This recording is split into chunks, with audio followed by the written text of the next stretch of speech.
Hello, everybody. My name is Dr. Julia Osman. I'm the director of the Institute for the Humanities, and I'm here today with Dr. Davide Orsini, who is an expert on risk. So Davide, thank you so much for joining us today. It's great to see you, and I understand that you're talking to us today from Germany. Is that right? Yes, it is. And bye, everybody. Dr. Orsini, so you're an assistant professor of history at Mississippi State University, and you do the history of science and technology. And I understand that your specialty is on risk. So, can you tell Mhm. me a little bit more about that? What do you mean? What does it mean that you study risk? Yes. Well, so it all started when I basically started my research on nuclear technology, especially the presence of nuclear submarines in Italy during the Cold War, US nuclear submarines. And I was studying basically how Italian experts and the public reacted to the idea that, of course, having nuclear submarines in your backyard is, of course, implying that you're running some risks. So, what are the risks of nuclear technology? So then I basically started to dig more into the history of how nuclear scientists assessed risk, also in around civilian nuclear plants and so forth. So basically, I started to study from a historical point of view how experts and non-experts understand risks around nuclear facilities. And from there, then I moved into other kinds of risk, and then I started to read what other people have written about risk. And I started to discover that risk actually has a very old history. And what we now think about risk is quite different from what people in the Middle Ages or during the Renaissance were thinking about risk. So, can you go ahead and define risk for us? And how is what we understand as risk today different than what people understood as risk a while ago? Yeah, in very general terms, the scientific definition of risk across a wide variety of fields, from engineering to nuclear technology and so forth, is that risk is the product of the consequences of an undesired event multiplied by basically the probability of that event taking place. Mhm. So this is the general scientific definition of risk, which involves, of course, taking into account many variables, because, of course, you have to think about what is the uh, probability of a nuclear accident taking place, right? And what Mhm. are the possible consequences of that accident? But when you try to assess that form of risk, of course, you have to also take into account where this nuclear site is. What is the Mhm. density of the population around it? So all these kind of variables. So sometimes it's a very, very, very complex calculation. And of course, risk assessment has different variation, has some variation across different fields. Mhm. Okay, so what does risk mean in kind of our current context? So obviously, right now, lots of people are thinking about the virus, the COVID-19 virus. Mhm. What's the risk of getting it? What's the risk of passing it on, or giving it to people in your family? So, I mean, how much has our risk of getting sick or risk of dying increased in the current context, and how are people assessing risk? Differently with the virus than they might have beforehand. Because we always take risks when we leave our house, right? You can always, risk a piano falling on your head if you're in a cartoon, or you can always risk tripping over something. There's always something out there. But how are we behaving differently now that there's this virus? Yes. Well, this is a very interesting question. I can answer in this way. Um, there are, of course, different kinds of risk. There are risks that we are facing in our everyday routine activities, Mm-hmm. like going for a walk or taking the car and biking and so forth, and or playing some sports, and so risking to get injured, all these kind of things, right? But there are some risks that we are very familiar with, and to a certain extent, based on our experience and our everyday socialization of this idea. We are capable of facing it without not so much stress. But when we are dealing with an invisible risk like this, invisible because basically someone who appears totally healthy may be a carrier of the virus, right? We know that now that the incubation of the virus is 14 days on average. That makes it a little bit tricky. And so identifying the risk and the danger, it's quite more difficult than what we do in our usual activities. For this reason, like for example with radiation exposure, we usually human beings adopt some strategies to identify invisible risk, to make invisible risk visible or measurable in somehow. So in our everyday life, now that we have been observing this phenomenon, unfortunately, for 2 months and a half, we have seen that people adopt very different strategies to understand whether they find themselves in a risky situation or not. For example, keeping distance from other people, seeing if a shop is very crowded, if people around them are behaving in a correct way, that is wearing masks and gloves and stuff like that. So there are some strategies, shortcuts that we use to assess risk in our everyday life now with the COVID-19. So, like you've just mentioned, like masks and gloves and these kinds of things. So, so does everybody kind of have their own individual understanding of risk then? Because if I go out to the grocery store, if I go out to Lowe's to get some gardening equipment or something, I might be wearing a mask, and I might see, especially, particularly women tend to be wearing a lot of masks, but then I might see other people who aren't wearing them or who aren't practicing social distancing. So is their understanding of the risk different than mine, or are they just developing different strategies to combat the risk?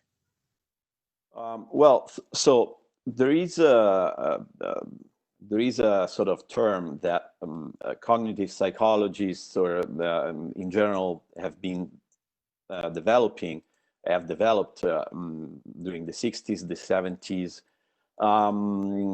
which is basically risk perception. So this idea that, of course, there are some biases that affect the ways in which different people understand risk and assess risk in different situations.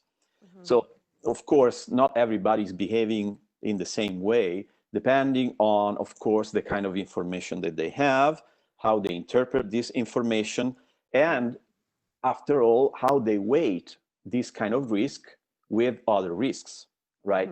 So, for example, now we see that there are people who are pushing the state administrations and also the national government to reopen economic activities. We have seen also extreme scenes of armed people in Michigan marching against, right, the governor of Michigan. Well, so there are also economic issues here, and they should not be dismissed, of course, because some people really need to go to work, not just the essential kind of jobs, right? People who provide for our food, for our health, and health services, health assistance, all these kind of things. So we have to find a way to balance these two things, right, in the long run, because we know that we have to deal with this virus for at least another year. So how do people then assess risk? I mean, you said it's based on people's own experiences and things like that. So how do people kind of say, I could wear a mask and risk looking silly, or I could not wear a mask and risk killing a family member? I mean, to me, obviously to me, it's a fairly clear-cut decision, but it isn't for other people. So what does our brain go through to make that choice? Well, yeah, I want to make clear, I'm not a psychologist, so I cannot really assess that at the individual level, but because I'm interested more in the social aspect of that. So how, for example, behaving in a particular social and cultural context make us more prone to adopt certain strategies rather than others. Well, so for example, I can give you an example from my own experience. When I came back to Europe, the very first day I ran to the supermarket to buy some food. When I arrived in Germany, there wasn't any shelter-in-place ordinance yet.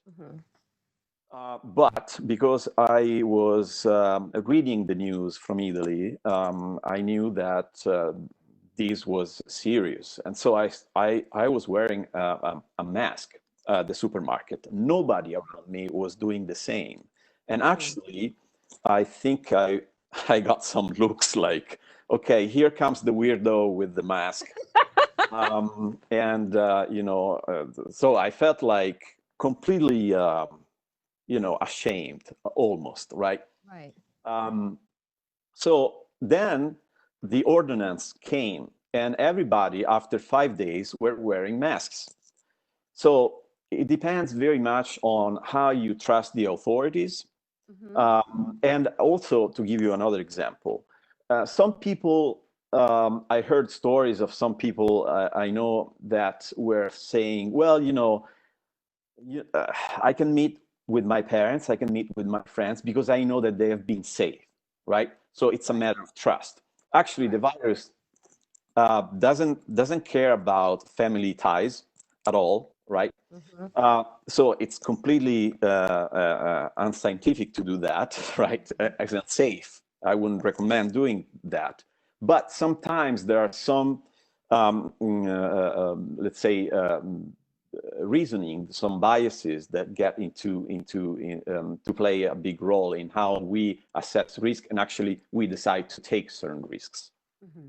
So first of all, thank you very much for that response. I'm just going to say hello to everyone who might be watching this. If you're just tuning in right now, I'm Dr. Julia Osmond with the Institute for the Humanities, and I'm here with Dr. Davide Orsini, who is an historian of science and technology and an expert on risk.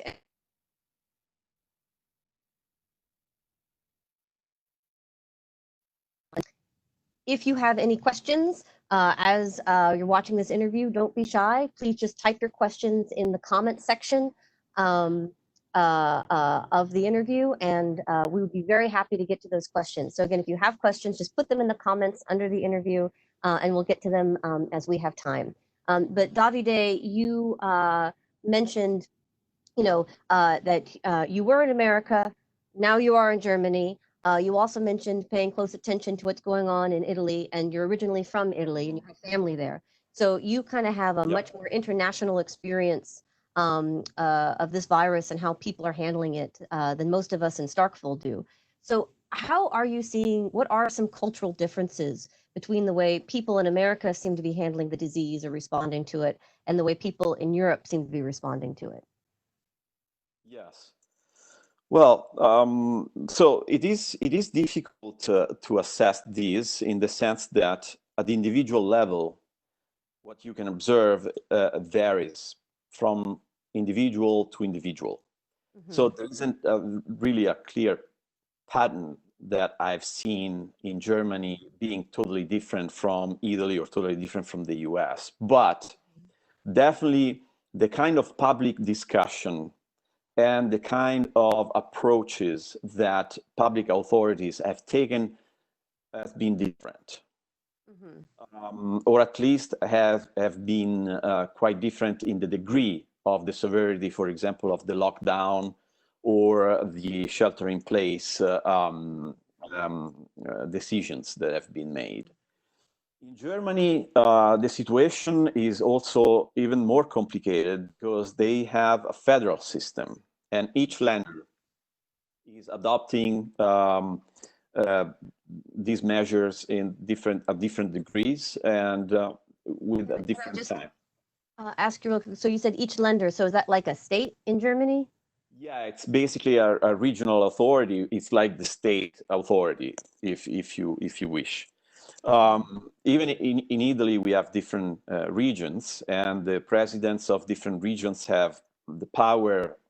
Well, they have a certain amount of power in terms of health and health management. And so there have been different pressures to open in certain parts of Italy because they have been less affected by the virus. There is less contagion than others, for example, in the north, in Lombardy, which has been the most hit by the virus. So what I've seen is not very much the sort of cultural variation, but definitely a sort of institutional different institutional approaches depending on also the situation. In Germany, for example, they have a very good health system. They have more than 28,000 units for people who need intensive care. That means that they are a better position to face a crisis. In Italy, this number is 6,000. So the biggest fear in Italy, and actually it happened after all, is that so many people were needing intensive care and the doctors were not capable of assisting them. And in fact, in certain parts of Italy, doctors had to decide who had the best chance to survive and who did not. So they had really had to make very, very hard decisions. So when we talk about how people respond to risk or how different countries respond to risk, we also have to take into account the sort of situation, the sort of health infrastructure that they have. If they have a good infrastructure, of course, they may even be more relaxed about the kind of lockdown procedures that they adopt, like in the case of Germany. But for Italy and Spain, for example, they really had to take extreme measures. So if I can ask you a kind of on a more personal level, do you feel safest in Germany then? Are you happy that you're riding out the virus, at least for now, in Germany rather than Italy or rather than the United States? Are you looking forward to coming back to the United States, even if we're still dealing with virus difficulties? Well, so I think the my feeling about safety depends largely on the kind of public debate and discussion and the sort of information that circulated in different countries. So in Italy, of course, we have been exposed to dramatic images of military wagons carrying dead bodies to places where they could be cremated ultimately, and with no funerals, nothing. So it was a very, very, very hard picture to see. In Germany, nothing like that has taken place. And so the situation has always seemed under control in one way or another. Also because the government has been capable of keeping control of the information, not in a bad sense, in terms of manipulating or, just applying some censorship. But because, for example, Angela Merkel gave only 3 press conferences. The Italian government, I think, had something like more than 15. And so the more you talk in these situations, the more you give information, supply information, and the more you are going to disorient a lot of people who don't know what's going on. Also because there are real uncertainties. Even the experts do not know exactly how this virus behaves under different circumstances. So here, this is a very frontier kind of science.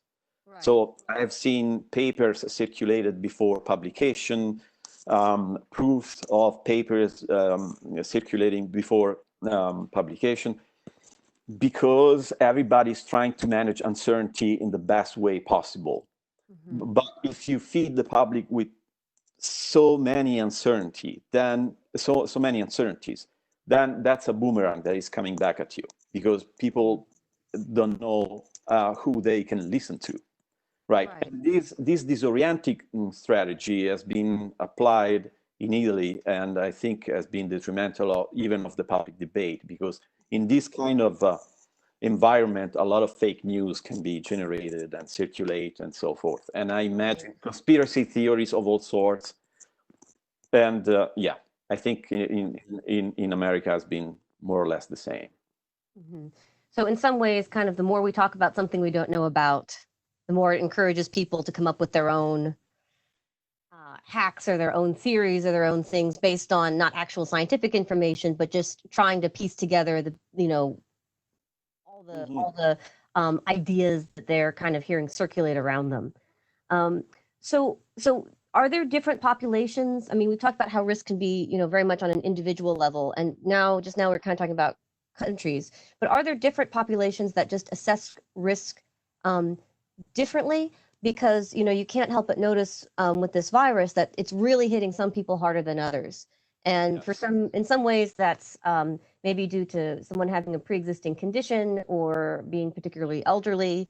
But then there are just kind of whole populations of people, young to old, who seem to be suffering the brunt of this. Can you talk about that a little bit? Yes. Well, so usually this is, I would say, almost, I would say, historically accurate to say that risk and dangerous situations in general and calamities in general hit different people in different ways. And there are portions of the population that are more vulnerable, more exposed to risk. Mm-hmm. So risk has a lot to do with inequality. Mm. So there are populations who do not have access to health services in the same way that others have, the privileged ones. There are people who can stay at home and work at home without losing their jobs. There are people who have to go to work because they provide essential services like health, food, and so forth, right? So there are different people who are running different risks. Also, different ages, right? So the elderly, of course, are more exposed to the risks of COVID-19 because they can develop harsher symptoms, severe symptoms, due to the fact that many of them have basically chronic diseases or have previous health conditions. So all these kind of things, of course, play a role, but they play a role in different countries in different ways. For example, if you have public access to health, so general insurance for everybody, so basically access to health services is free, is a universal right, then of course the situation is a little bit more comfortable, right? Right. But if you don't have insurance and if you develop complications out of getting infected, of course, that may, of course, expose you much more. And the consequences of losing jobs, of course, imply that you are sometimes also losing your health insurance, because no jobs, no health insurance. So there are these different situations that, of course, we have to consider. On the other hand, we also have to consider people who really need to go to work, because if they stay home, they cannot earn any money. And here we go back to the problem of how the state is providing for people who cannot go to work under these circumstances. So is the individual responsibility, or is this responsibility of the state, of the collectivity? And also thinking about risk, knowing that I can be a carrier of the virus, right? I can say, well, I'm taking my risk, I'm going to the park. Yeah, but it's not my personal risk anymore. It's also the risk of somebody who sits next to me or is running next to me and so forth, right? Or is just staying in the same room. So risk in this case is collective. And so we have to start thinking in a very different way. That is, take this from a social responsibility perspective. Right. So, because I'm not just risking my health. If I go out and about, I'm risking your health and your health and your health and your health, etc. If I'm out and about, not taking proper precautions. So, I mean, when you're mentioning that, different groups have a much greater risk in times like this because they don't have access to healthcare, or maybe they are unable to work from home or whatever it is, or need when they go to their job, they're just going to be around a bunch of other people. So do some of those people, I mean, does their response tend to be like, oh, I'm going to put on 2 masks, or oh, I'm going to like really, try to get myself as far away from people as possible? Do they try to make up for that additional risk? Or, are some people or some people from some populations so accustomed to not having their needs met or to not being a concern when things like this happen that they're just like, whatever, if the virus doesn't get me, the dangerous machinery will, or something else. Mm-hmm. Yeah, I think it can really go both ways. I've seen, of course, we all have been talking to friends and family, in different parts of the country and across countries and so forth. And we all have heard stories of people who are kind of fatalistic about it. Mhm. So it's like, Right? okay, yeah, so if at this point there's nothing we can do, we can protect as much as we can, as much as we want, but so in the end, running the risk of getting the virus is smaller or lower than sitting at home with no jobs and a family to feed, right? Right. So there are all these different issues that come into play in this picture. I've seen people who really take extra measures. For example, uh, there was a moment, especially at the beginning, where experts were saying that the virus stays in surfaces for quite a long time. Now there was a sort of variability in the assessment of how long the virus would survive on plastic, on metals, and so forth, right? So I know friends who, for example, were receiving books from Amazon and putting the boxes in the garage or just outside the door, Right. and leaving them there for 2 days before picking them up and opening them, right? So, or washing your hands so many times. I think the first month and a half, I think I washed my hands so many times. Anytime I was doing something, anything, like I did that. So, of course, now, uh, and of course, there are so many different advices that we get every day from all sorts of different experts. Yes. Because, of Yes. course, epidemiologists have a take on it, Right. virologists have another take on it. So, and of course, depending on the specialty, you focus on a particular aspect of the problem, right? And think that the stuff that you study the most is the most important, or the one that you know the most. Basically, you think it plays a big role.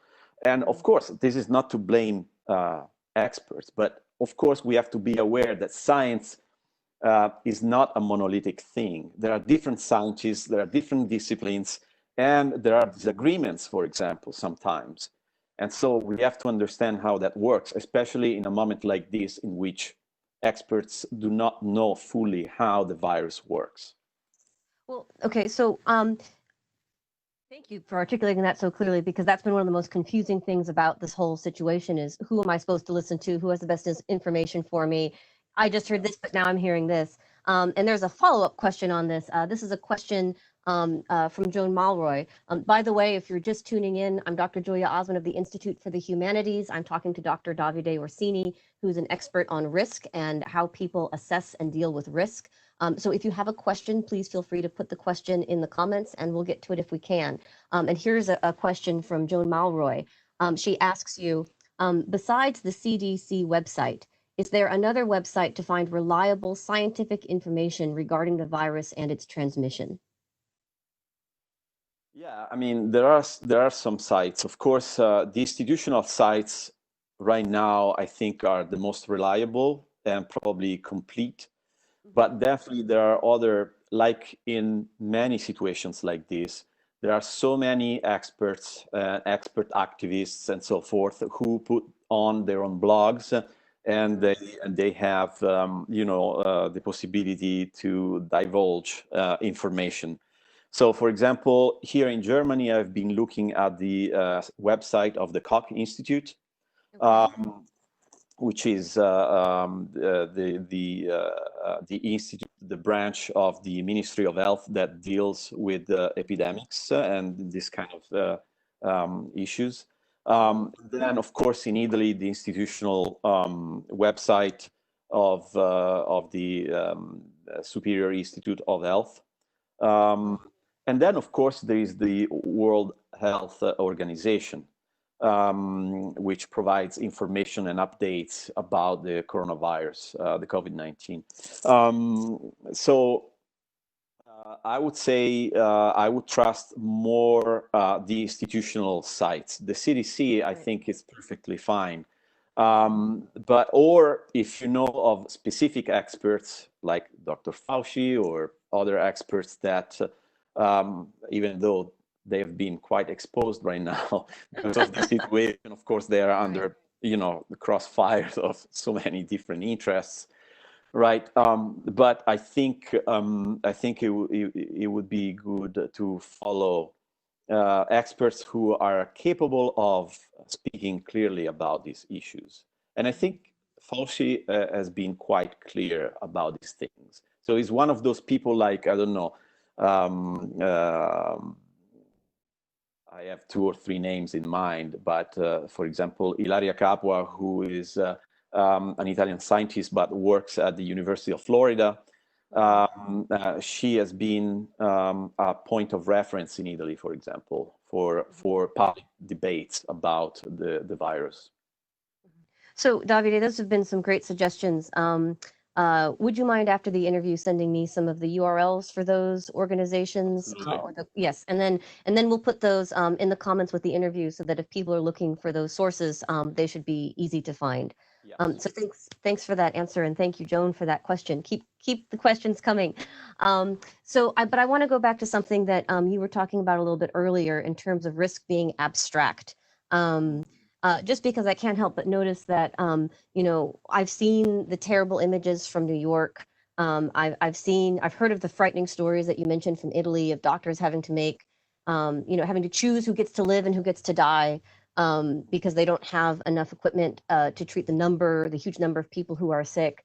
But when I look outside of my window in Starkville, things seem pretty normal. I can go outside and I can walk my dog and, just going out and about, you don't see a lot of people necessarily wearing masks. And especially since now restaurants are back open and other facilities are back open, a lot of people look like they're going about their daily life. And while I've heard these terrible stories from other places, I'm not seeing it too much in my own backyard. So how are people, what can the government do, or what can people do to help this risk seem more real to them? Yes. Well, so this is something that I started to talk about earlier, but so when in general, whatever risk we face, I would say that the immediate question that we ask is risk of what? So we tend to materialize basically in our mind what risk means in a given situation by thinking about the possible consequences of entertaining a certain activity that has some risks connected to it, right? So, for example, at the beginning of the spread of the virus, I remember that there was a debate about the severity of the virus and the death toll that the virus, the mortality, right? That the virus was taking with it. And at the beginning, some experts were basically comparing the virus to a sort of more severe flu, right? To have a sort of point of reference to make people understand what the virus implied, right? So they had to materialize this kind of risk. Then when we started to see scenes of people dying in hospitals and dead bodies and so forth, then at least for what I remember by looking at those images on TV in relation to the Italian case, my perception has been changing, has changed since then. And I think collectively, even in Italy. That's why I think, in general, Italy has been, the Italians have been so disciplined during the lockdown, because they have seen some of the consequences for especially the elderly, but also the younger people. Right. I think now there is the other side of this story. That is, when authorities say that they are relaxing the shelter-in-place, the lockdown measures that they adopted in the acute phase of the spread of the disease, well, people may be thinking that we are going back to normality. So again, for the same principle, if I see that people around me are relaxed, are behaving in a particular way, restaurants are open and so forth, we get a sort of appearance of normality around us. And so people think it makes the perception more acute, right? I mean, we know that there are so many people around the world who are at risk of diseases or risk of natural disasters. Of course, climate change is hitting different populations in very different ways. But in our everyday life, maybe we may be paying attention to these remote situations only if we intentionally read about them or if we watch something on TV. But here we're sort of surrounded by these stories, and it is difficult not to pay attention to these. Even if you want, it's very difficult to get away. And so actually at some point, I think people started to experience a lot of stress because of this. And so psychologists started to really advise for taking a break from reading the news and being exposed to this kind of situations all of the time. I think that was the instinct that we all had at the very beginning. So I have a kind of a follow-up question on that, and this is actually a question from Tess Urban with the Starkville Dispatch. She's written a question into our comment section. So if you are watching this interview and you have a question, please don't hesitate, write it in the comments and we'll try to get to it if we have time. But Tess writes, she says, Oktibbeha County has 97 confirmed COVID-19 cases and 6 deaths. 27 cases and 4 of the deaths are in nursing homes. What would you say to people who might think the risk is minimal here because it's a rural area and the numbers aren't very high? People are starting to go back to their pre-pandemic behavior since the businesses are reopening. So how seriously should both governments and citizens take the numbers when they assess risk? Okay, so from a let's put it this way. I'm a historian, so I'm trying to put this into a sort of historical perspective, right? To give a sort of perspective on how to interpret numbers. And of course, numbers depend on a series of several factors. Number one, what is the criterion for counting the people who have been affected by COVID-19? Those who have been tested. But one of the biggest point of contention in Europe, especially in Italy and in Germany, but also in other countries, has been how do you, what is your capability of actually testing people, right? Because of course, if you are capable of testing 10,000 people a day, of course, then you are more capable of tracing the real numbers around you, right? But if you only have like 100 kits of testing, right, then you are not capable of mapping the phenomenon really. So the distance between territory and map is much bigger, right? So you want a situation in which the territory and the map overlap, right? But this depends on, number one, the capability of testing and doing it rapidly. Exactly because the virus is an invisible threat and you have a 14 days on average of incubation. So people who may whose results are maybe negative in that specific moment, doesn't mean that they didn't have the virus before. Right. So there are different kinds of tests. There are tests that are taking a picture of the situation right now in this minute. Do you have the virus or not? And there are tests who are enabling experts to assess whether the virus has been in your body before, right? Even if now it's out, it's over. Because many people who get the virus are asymptomatic. Right. So this complicates things. So in terms of number, to answer the question, I would say that it depends. I don't know exactly how that number has been constructed. So, and the reliability of that number. I know for sure that, as everybody now knows, is that if you are gathering more people in a small place, there are more chances to get infected. So the best strategy is to avoid those situations and to avoid situations in which you have exchanges with people without protection. Of course, being in a rural area with a lot of distance between one household to another, it's a much better situation than, for example, living in New York, in Manhattan, right? So would you say that maybe one way to look at these numbers, or an effective way to look at these numbers, that there were 97 confirmed cases and 6 deaths in Oktibbeha County, would be that, well, that's a best case scenario.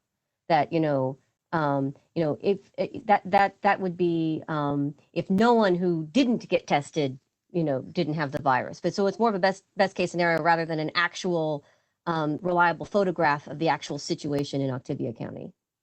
Well, I would say, again, the fact is that we don't know. We don't know because we don't know how the counting has been done. Again, but if the public authorities take the responsibility to release these numbers, I mean, the only thing we can do is to believe them, right? I mean, that doesn't mean, again, this is our responsibility. I mean, because the numbers are low, of course, we should be happy about that, right? That's a positive thing. But at the same time, I wouldn't say that allows people to behave as if the virus was gone, right? Exactly because there are these specific conditions that make the virus less contagious, because basically there is more distance between households and people and communities, right? That's a good situation, because now all is about social distancing. So distance is what we want. Right. So that's good, but it doesn't mean that we can behave in the opposite way. Okay, so I have a third question that's popped up since we were talking about this, that has to do a little bit with what you were talking about earlier, places to go for good information. So this is a question from Stefano Mena. He says, hello from Rome, Italy. He says, finding reliable information is often difficult. We are in the middle of what experts call infodemia. Which is the role of scientific communication and scientific journalism in public debate? Thank you. So I guess another way to phrase that would be, what is the role of kind of the academic take or the scientific take on the virus in the more public, personal debates and conversations we're having? Yes. Of course, this is a great question, because, of course, scientific communication in this case is crucial, is extremely important. Exactly because we know that we are dealing with a lot of uncertainties. And so basically we have to be careful in weighting the sort of information that we have on our hands, basically, right? Right. So, and be careful when we make easy assessments of certain situations. So I think scientific journalism can play a big role in divulging expert information and sort of making it more accessible to the public. So now, how do we create a choir instead of a cacophony of voices, right? When there are so many different experts' advice and different takes on how to handle the virus or what to do in the second phase when we have to reopen with some safety measures and so forth. Well, of course, scientific communication, in my opinion, should be capable of distilling the most important aspects of scientific information to make the public in the position to behave according to safety measures. Right. Okay. I think is the best thing that it can be done. Of course, in this particular moment, there are different interests around reopening the economy. Mm-hmm. So I'm not saying it in a bad way necessarily, right?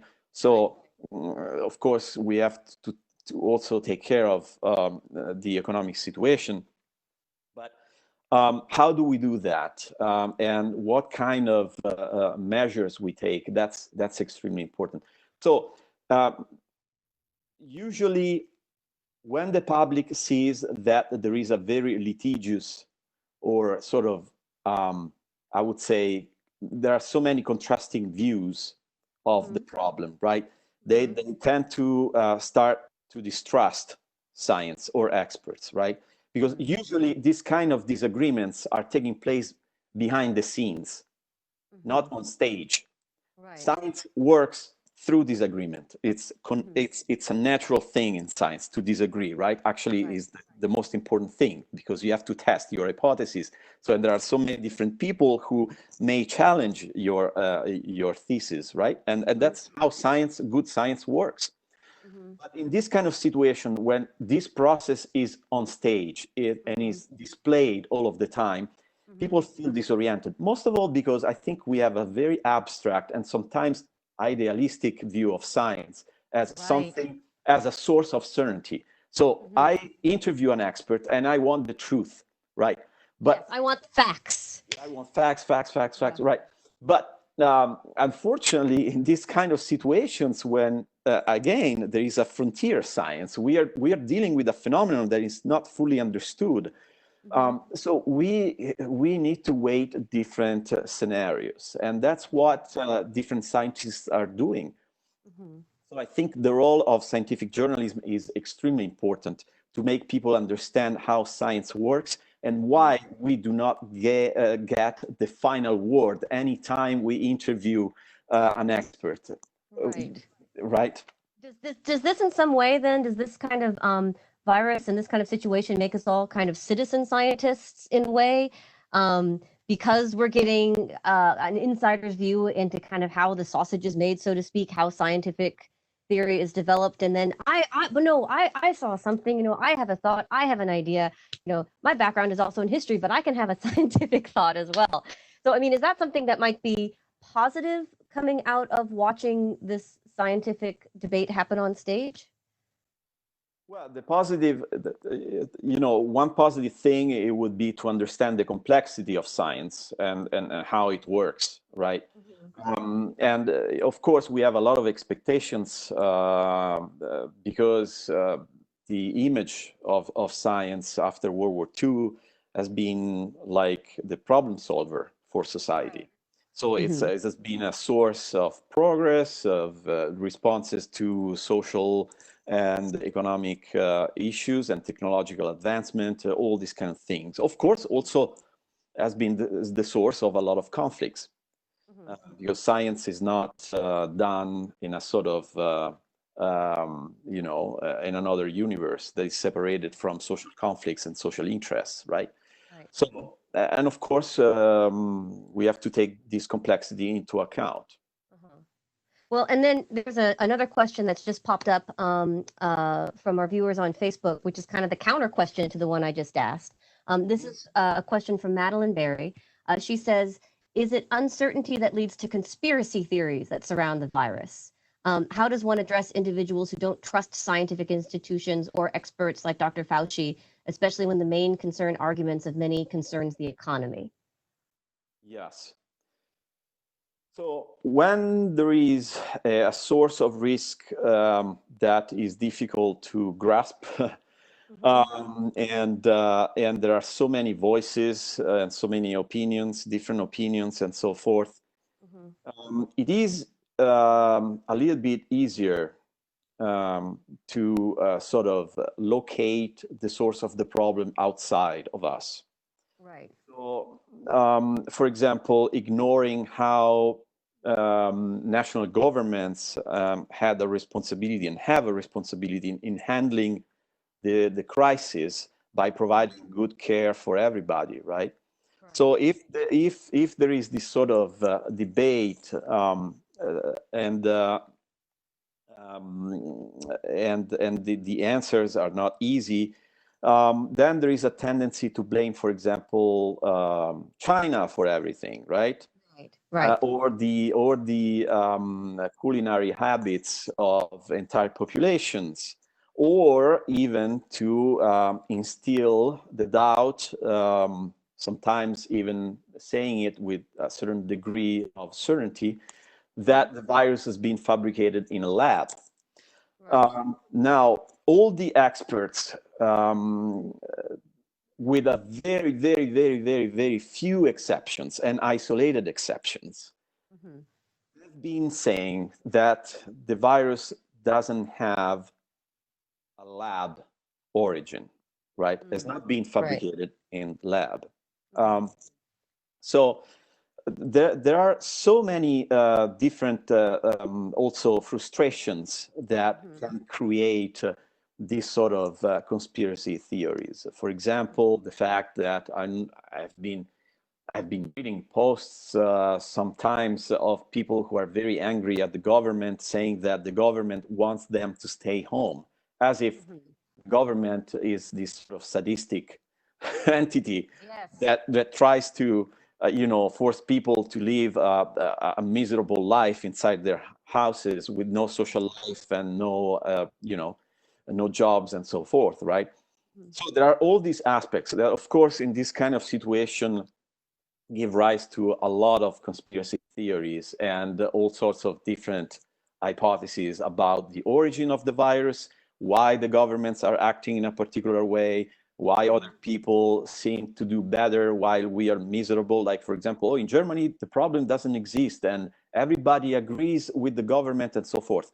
Well, actually, if you look at the news here, there are furious debates, very, very difficult debates and discussions between Angela Merkel and all the different regions in Germany, because different regions want to do different things, and they have the authority of doing it. So a compromise has been reached this week when Angela Merkel basically said, well, okay, so the regions can actually adopt, a sort of faster route to normality if they want to, normality, quote unquote, that is, shops can open. But if something bad happens, the government has the authority to impose a lockdown again. Right. So this is the sort of political compromise that has been played and found around this issue. Right, because this virus is also a great reminder that science, even as we want to think of it as something that is pure and uncompromising and purely factual, it is still happening in a larger political, social, cultural context. And you can't really separate the science from the people who do it and the worlds that they live in either. Especially because, I mean, this doesn't mean that scientists are not accurate or they are not doing good science. It means that there are disciplinary diversities and differences that have to be taken into account. One. Number two is that, of course, scientists cannot take political decisions, right? So that's up to people who are in charge of doing it based on the best advice that they can get from a scientific point of view. But what decisions politicians are making or institutions are making depends on a lot of factors. Science is one factor. Then there is the economic factor. Then there are all sorts of things. For example, the well-being of people who have been at home for a long time. For example, mothers who have been taking care of their kids for a long time, and their possibility to work on their own things have been much lower than males, for example. Right. So there are all sorts of inequalities that play a role into these sort of considerations. So we have to have a full picture. And then I think the decision makers can try to do the best they can under these Right. circumstances. Yeah, well, I'm glad it's not my job right now. I can say that much. So we're going to have to be wrapping up this interview very soon. Thank you so much for answering all these questions. We might have time for just one more question if one of our viewers has one. But just kind of looking a little bit more long term. Um, Living through this time of pandemic, seeing how people have responded, has this showed you anything new about the concept of risk, or are you seeing future articles or even dissertations coming out of this, or has this largely confirmed what you already knew about risk based on your own studies? Well, so this is a big question. Let me answer this way. So, of course, I think that this crisis will definitely create a lot of research. No questions about that. Or all disciplines, of course, the front line, medical sciences, virology, and all of that. But definitely there would be the social impacts of this crisis are huge. So also people in the social sciences will be studying the reverberations of this for years, because we will see the effects of this for some time. But one thing that struck me in this particular situation, in comparison to other cases that I usually think about and have been analyzed in the literature that I'm most familiar with, the history of science and technology, is about controversies. Usually, historians of science and technology study controversies in which the scientific community is blamed for underestimating risk. And the local populations, for example, living around nuclear installations, saying, oh, we know things that you do not take into consideration because you don't trust us, because we are not experts, you dismiss our assessments, and so forth. In this particular case, I've seen the opposite, that sometimes the scientific community has been blamed for being for adopting a precautionary Interesting. stance, right? Yeah, And right. so basically saying, well, actually, it's not, the risks of doing this are much higher than you think, or you shouldn't relax the measures yet because this is going to be dangerous. So we have seen a little bit of the opposite, and I'm quite interested in understanding what kind of factors playing into this different divide. Okay, that's interesting because I hadn't thought about. You're right. There's been kind of a flip in how we're thinking about the information that the scientists are giving us. There's just one last question. One just popped up, and I don't want to leave it unanswered. So one last question, and then we'll call it a day. This is a question from Laura Ritchie. She says the Spanish philosopher Preciado, apologies, told we were or are all living during this pandemic the experience of a part of the world inflicts to poor people, immigrants, and refugees. What do you, Dr. Orsini, think about that?